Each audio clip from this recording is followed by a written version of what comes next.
Thanks for doing the interview. How are you? Of course, man. Yeah, good. How are you, dude? Yeah, I'm good. Took a long drive, a lot of stops. I'm not used to traffic. Yeah, no. No, not where you're saying you were based. I don't think you got a lot of people there at all. So coming into the CBD, yeah, you get to see some creatures out here. People complain about 15 minutes where I come from, and then they tell me we are not a little town, and then they complain about 15 minutes. I bet. Yeah, where are you from? I'm based on the Gold Coast, so typically working and competing in Brisbane area, but yeah, I live on the Gold Coast. So last time I talked to you, you had your arm in a sling and not sure when you would return. Yeah. I was lucky enough to attend that front row. What was your first thought when you heard that pop? Oh, it's a level of gravity. He's back!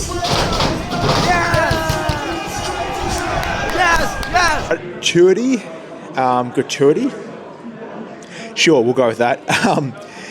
It's a level of support from our fan base that I never thought I would actually receive and get, but to get that and to have that, it's fantastic, and I'm super appreciative of that, and that's part of the reason why I made the effort to come back in the time frame that I did, and to a level that I think will suffice. All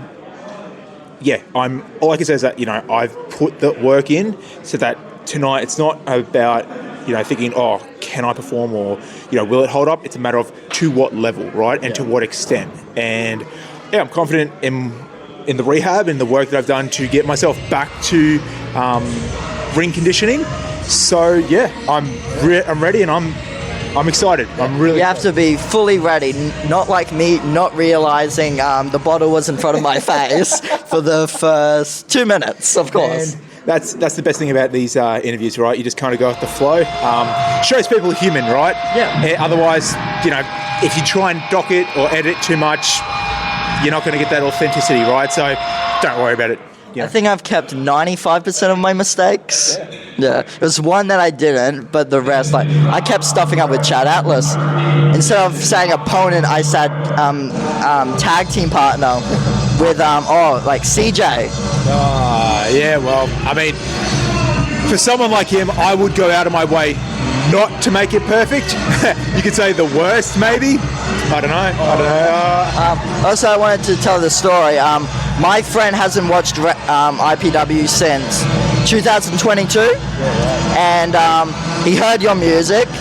He wasn't sure who you were, but after you started walking down, I turned around and he's like jumping, yeah. And I asked him after the show, why was he so excited? And he said he looked around, he saw so many people excited and couldn't wait to see who this guy was to make these people excited. So you had the ideal pop.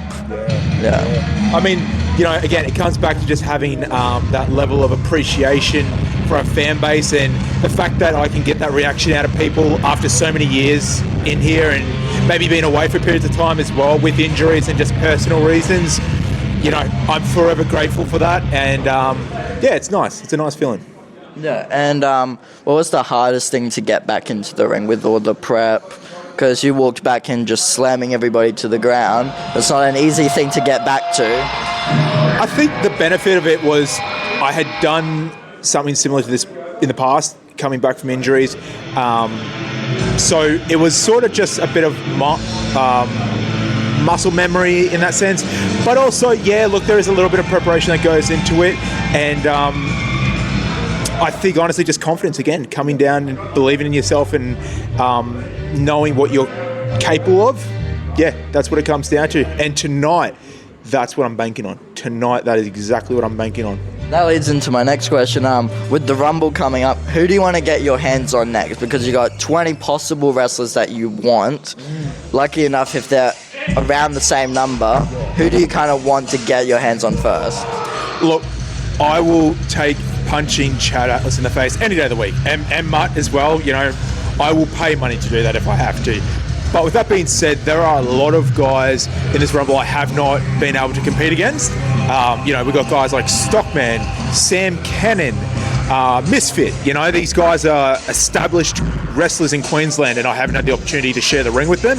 So it's not anything from a disrespect or a hatred perspective. It's just I would like the opportunity to see how I fare against these guys and see where I stand, right? Because I go out there and I claim that, you know, that is my ring, this is my house, and I am the shit.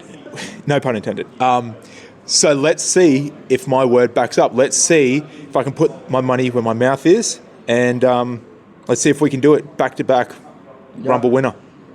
So, with the return, do you have any ideas where you want to go? Because you got the title that you never lost. You also got the tag titles that you could, or you could also chase the Mutt that said some things in our interview saying it was disrespectful for you to come back after your funeral. Yeah, that's crazy.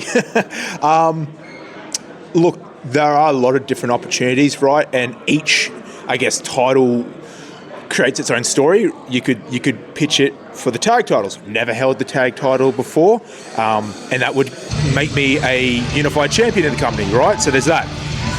You could paint the picture of going after the unified championship. You know, I helped put that title to where it was, you know, helping merge the titles to give it that name, the Unified Championship. So there's history there. But I think from the get-go and from, you know, this time in April or this time last year, I had nothing but the purest of intentions to become the heavyweight champion. And I got there. It was an absolute hill to climb. And I didn't get to really have a reign that I would have liked to have had and, you know, defend it against the people that I would have liked to defend it against. So I think if I had to put a prediction on where I would take this opportunity should I win this Rumble, it will most likely be for the heavyweight championship. And whoever's holding that, you know, best of luck to you. But as far as I'm concerned, you're just going to be a placeholder. Yeah. So definitely the world heavyweight title, if that's Toa or Jesse Love. Yeah. Would you, with you used to be in a group with Worst Generation, and now you're standing alone. Is there any spot that you want to be in? Like you got the orangutans, or get your own group? I think, to be honest with you, man, after working in a group like the Worst Generation, definitely creates a little bit of uncertainty and trust issues with people, right? In an industry like pro wrestling, I think it's a very egotistical sport and a very self-centered sport. Not to try and degrade people, but it is, right? You got to look out for your own back in this industry. So for right now, I would probably just focus on going by myself and you know, see what happens down the road. If alliances were to occur, great.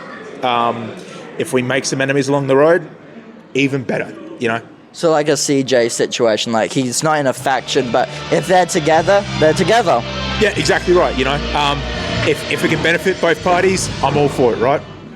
And would you see anyone that you would see as a tag partner in like a one-time occasion or a multi? Good question. Who would I work well with? Yeah, look, to be honest with you, I think a guy like Toa, I think me and him could do a lot of big things should we need to. There's a lot of history there, yeah. And I think when you have that chemistry with somebody, it does create a level of trust in that sense with one another because you know each other so well in that sense, right? So, you know, there could be an opportunity there. There could be an opportunity with, like you said, CJ. Man, there's you could put so many different people in that position, right? So whoever comes in, sure, exactly. And just ready to beat anyone. I put on my story that about fan questions, Yeah, sure. And I did get a fan question. He was wondering what was your favorite color. My favorite color.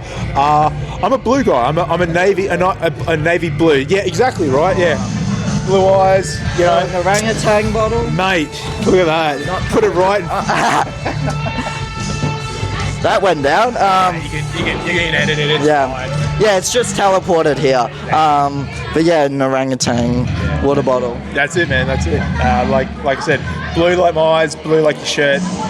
Not my favourite sporting team though. I'm a Maroons boy through and through. Maroons boy through and through. Queenslander. Yeah, and the shoes, a blue too. It's a great colour, just not for NRL. 8 times in a row.